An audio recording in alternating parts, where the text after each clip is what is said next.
नस्लों को बाइख्तियार बनाना, अस्मा शेख की कहानी। पाकिस्तान के दिल में जहां ख्वातीन के लिए मौक़े अक्सर महदूद रहते हैं, एक नाम रोशनी की किरण बनकर उभरता है, Asma Shaikh. Asma Shaikh Vision Institute of Learning की बानी है, जो 2016 से तालीमी और डिजिटल महारतों के जरिए ज़िंदगियों को बदलने में मसरूफ़ अमल है। उनका सफ़र एक अज़्म, हौसले और ख्वातीन को बाइख्तियार बनाने के ख्वाब की कहानी है। 18 साल की उम्र में शादी के बाद अस्मा की तालीम राग गई, लेकिन उनके ख्वाब ख़त्म नहीं हुए। शादी के 9 साल बाद उन्होंने अपनी तालीम दोबारा शुरू की और 2016 में मास्टर्स मुकम्मल किया। फिर उन्होंने एक जुर्रतमंद कदम उठाया, 14 साल बाद कारोबारी खातून बनने का।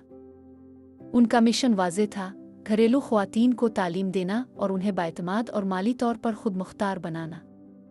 आज उनकी मेहनत ने हज़ारों ख्वातीन के लिए नए दरवाजे खोल दिए हैं। ब्रिटिश कौंसल पाकिस्तान की रुकन के तौर पर अस्मा शेख की खिदमात सिर्फ तालीम तक महदूद नहीं है। 2019 में उन्हें आलमी असर और रसूख रखने वालों की फहरिस्त में शामिल किया गया और उनकी वेबसाइट ने इंग्लिश लिटरेचर के वसाइल में आलमी रैंकिंग हासिल की।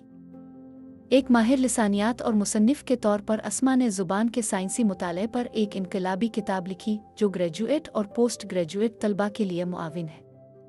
उनके कारोबारी जज्बे की झलक उनके मंसूबे एसेंस परफ्यूम में नज़र आती है। विजन इंस्टीट्यूट के ज़रिए अस्मा शेख ने बेशुमार ख्वातीन को बाइख्तियार बनाया है, ये साबित करते हुए कि तालीम और अज़्म रुकावटें तोड़ सकते हैं। उनका असर न सिर्फ पाकिस्तान बल्कि बैरून मुल्क पाकिस्तानियों तक भी पहुंचा है, उन्हें अपनी तालीमी ख्वाहिशात पूरी करने का दूसरा मौका दिया है। अस्मा शेख का सफ़र हौसले की एक शानदार मिसाल है। वो आज भी ख्वातीन को मुतासिर, तालीम याफ्ता और बाइख्तियार बना रही हैं, एक औरत से दूसरी औरत तक।